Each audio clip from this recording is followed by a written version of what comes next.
सबसे पहिने तो एखन सब गोटे के जो उपस्थित छी प्रिंसिपल सर समेत जते गणमान्य मंचस्थ छथि हुनका कोटि कोटि प्रणाम। और एक बाद जे श्रोता बंधु छथि हुनका सबके या जे सब गोटे छी सब गोटे के प्रणाम। अब हिंदी में कार्यक्रम है, बहुत दिन बाद मातृभूमि एनाइ भेल तैं मैथिली में बात राखलहुँ। ओना हिंदी के विषय है आ हिंदी अपना सबके पाठ्यक्रमक भाषा है। तो आज मुंशी प्रेमचंद जी की जयंती है। वैसे तो राम नारायण सर ने इतनी अच्छी व्याख्या की, उससे पहले सुभाष सर ने भी काफ़ी जड़ से बात उठाया। आज विषयगत बात रखी। विषय बड़ा महत्वपूर्ण होता है कि जिस विषय जो बैनर तले, हर एक काम बैनर तले होता है और बैनर में जो विषय रहे बस उसी पे बात करनी चाहिए। इसी से संबद्ध मैं हमारे एक सर जो हैं जिनसे मैं पढ़ भी चुका हूँ, वो हमारे चक्रधर चौधरी सर, उनका मैं सबसे बड़ा खूबी जो देखा अपने सत्र के समय में कि किसी भी भाषण में वह बिरले प्रोफेशन में हैं जो कि समय के अंदर अपनी बात खत्म करते थे। ये बात आज तक मेरे लिए प्रेरणा है। बाकी यहाँ ऐसे भी शिक्षक हैं जो कि पहले से जिनसे पढ़ भी चुका हूँ और बहुत कोई नए आए हैं जिनके प्रति जानकारी इकट्ठा करता रहता हूँ। ये विश्वविद्यालय के प्रति लगाव है। अब मुंशी प्रेमचंद जी पे आ जाते हैं। मुंशी प्रेमचंद जी जन्म और निधन तो कॉमन है, सब जगह लिखा ही रहता है। कुछ नई बातें रख रहा हूँ जो कि रिसर्च की दृष्टि से बहुत महत्वपूर्ण रखती है, क्योंकि मास्टर्स में आने के बाद, परास्नातक में आने के बाद रिसर्च के अनुकूल चलना पड़ता है, उसके अनुरूप चलना पड़ता है। अब इनके नाम में जैसे कि मुंशी प्रेमचंद लगा हुआ है, तो मुंशी प्रेमचंद, इसके पीछे भी एक कहानी है कि जब गांधी जी के कहने पे मुंशी प्रेमचंद मानिकलाल मुंशी जी, कन्हैयालाल मानिकलाल मुंशी के साथ मिलकर हंस नाम की पत्रिका निकालते हैं, जो ऐतिहासिक पत्रिका साबित होती है। तो दोनों का नाम संपादक के रूप में एक साथ आता है, मानिकलाल मुंशी और प्रेमचंद। तो मुंशी और प्रेमचंद डैश दे के लिखा रहता है, लेकिन कालांतर में वो डैश हट जाता है और प्रेमचंद मुंशी प्रेमचंद हो जाते हैं। इसी वजह से मुंशी प्रेमचंद को मुंशी प्रेमचंद कहा जाता है। एक बात। दूसरी बात कि जैसे मैं बिलट मेहता आदर्श महाविद्यालय का छात्र हूँ, पूरा छात्र हूँ, ठीक उसी तरह मुंशी प्रेमचंद इलाहाबाद विश्वविद्यालय के पूरा छात्र हैं। ये गौरव की बात है। और इधर मोहम्मद अली अशरफ फातमी उर्दू विभाग इलाहाबाद विश्वविद्यालय ने जब रिसर्च किया तो पता चला कि वे नवाब राय के नाम से यहीं के छात्र रह चुके हैं और उनके 3 विषयों से उन्होंने BA किया था।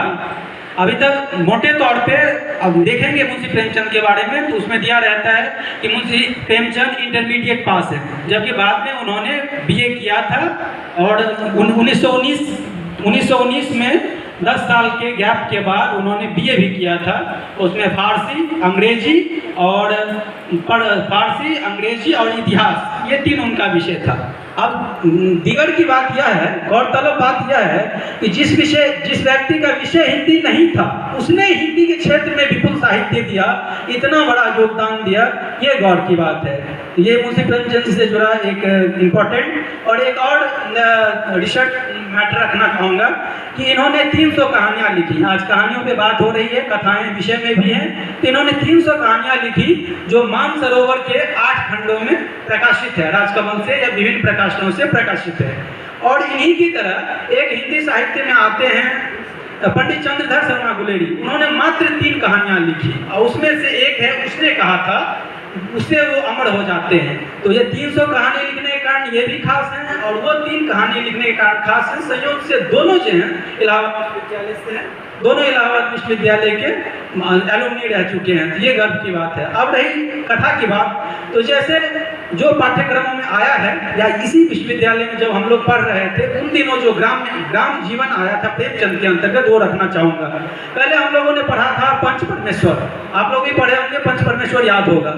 उसमें अल्लू चौधरी या जुम्मन शेख आया होगा। ग्रामीण जीवन के घटनाओं को, न्याय पद्धति को किस खूबसूरती से प्रेमचंद ने रखा है, ये आप विषयगत देख सकते हैं।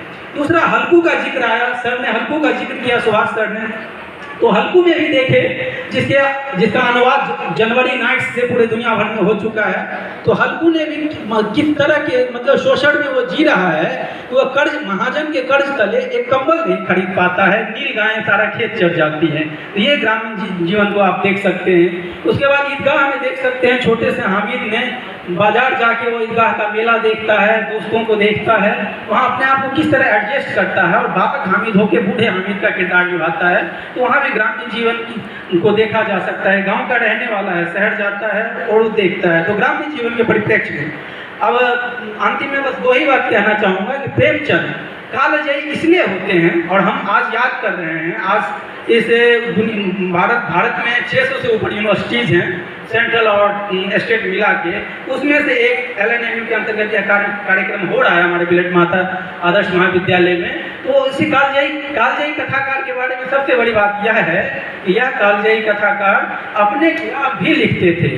कोई व्यक्ति कालजयी तब होता है जब वो अपने खिलाफ जाके लिखता है। जैसे शुरुआत में देखेंगे तो वह आदर्शवादी लिखते हैं, उसके बाद जब सौजे वतन का वक्त आता है, जब इनका नाम नवाब राय से प्रेमचंद होता है, उस समय 1907 के आन में ये समाजवादी यथार्थवादी होने लगते हैं। और अंततः 1936 में जिस साल प्रगतिशील लेखक संघ की स्थापना हुई है और वो नए लेखकों को संबोधित कर रहे हैं, और उसी साल 8 अक्टूबर का निधन भी होता है, तो उस समय तक ये यथार्थवादी हो जाते हैं। तो इनका क्रम देखिए कि पहले आदर्शवादी हैं, फिर आदर्शवादी समाजवादी हैं, और फिर जो है आदर्शवादी यथार्थवादी हैं, और फिर बाद में जाके पूरी तरह यथार्थवादी हो जाते हैं। तो जो व्यक्ति परिवर्तनशील है वही समाज में क्रांति लाता है, और क्रांति का दूसरा नाम मुंशी प्रेमचंद। जय हिंद, जय भारत, जय हिंद। धन्यवाद प्रकाश, आपने वो ग्रामीण